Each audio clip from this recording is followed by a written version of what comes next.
বিসমিল্লাহির রহমানির রহিম। সম্মানিত প্রধান শিক্ষকবৃন্দ, আসসালামু আলাইকুম ওয়া রাহমাতুল্লাহি ওয়া বারাকাতুহু। আজকের এই ভিডিওটি শুধু প্রধান শিক্ষকদের জন্য। নিজের দায়বদ্ধতা থেকে আজ বারাকান্ত মন নিয়ে আপনাদের সামনে দুটি কথার প্রয়োজন মনে করছি। আপনারা জানেন 9/3/14 সালে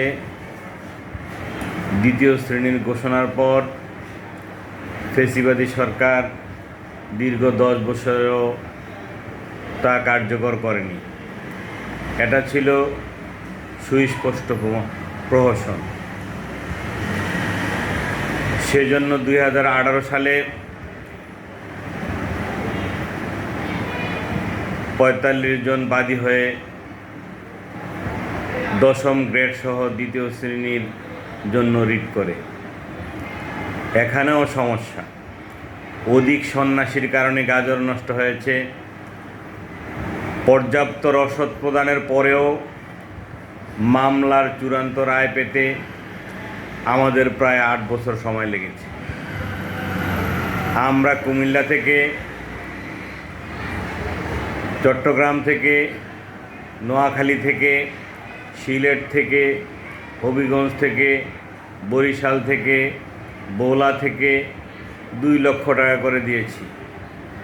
মানিকগঞ্জ থেকেও 1 লক্ষ টাকা দিয়েছে। এভাবে যদি সারা বাংলাদেশের 30টি জেলাও ধরি, তাহলে কমপক্ষে 60 লক্ষ টাকা কালেকশন হয়েছে। এই মামলার বাদী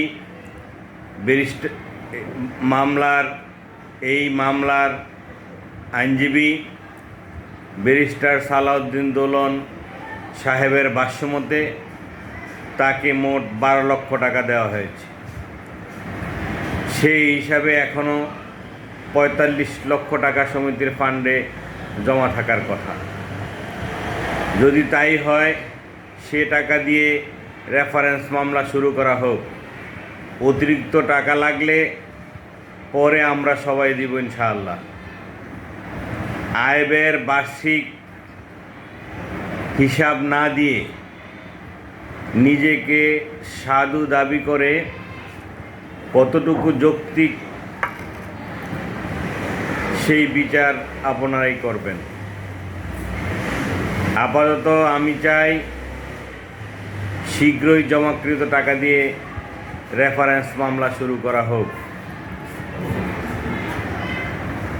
এখানে উল্লেখ্য যে চট্টগ্রামের স্বঘোষিত নেতা সকল প্রধান শিক্ষকদের নিকট থেকে 6,500 টাকা চাঁদা দাবি করছে। আমার প্রশ্ন হলো, এই 11 কোটি টাকার কি কাজ? আমি ব্যক্তিগতভাবে ব্যারিস্টার জনাব কায়সার কামাল, ব্যারিস্টার জয়নাল আবেদিন সাহেবের সাথে এই মামলা নিয়ে কথা বলেছি। ওনারা আমাকে বলেছে যে ব্যারিস্টার সালাউদ্দিন দোলন কয়েকটি শুনানিতে আমাদেরকে রেখেছিল। আমরা বলেছি যে এই মামলার আর্জিটা একটু সংশোধন দিতে। কি সংশোধন সেটা স্যার?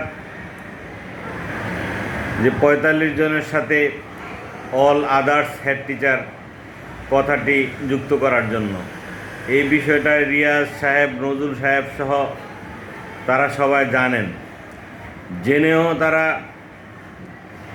সেই কাজটি তখন করেননি।